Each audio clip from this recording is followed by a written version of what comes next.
The DrPatientChat functionality is already separated in the original application.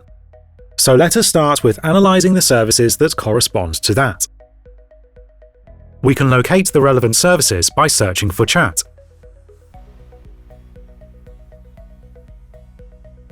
Let us merge the two services by dragging one sphere on top of the other.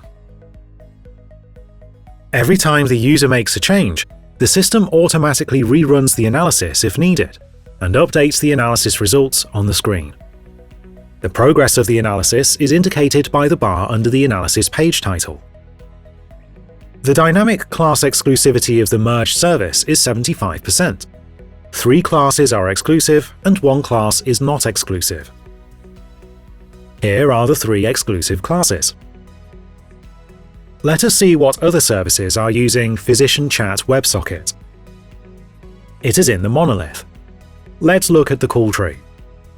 We see that the constructor of PatientChat WebSocket is called from the root of the call tree. We will specify this constructor as an entry point for the chat service, thus making it an endpoint to initialize the chat service.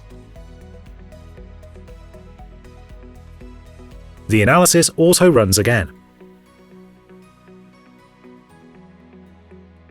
Now that the analysis ended, go back to the services and check the exclusivity. The service has 100% exclusivity. Let's rename the service to DrPatientChat.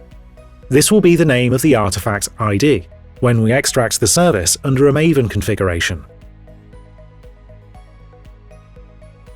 Now we are ready to move on to the next service.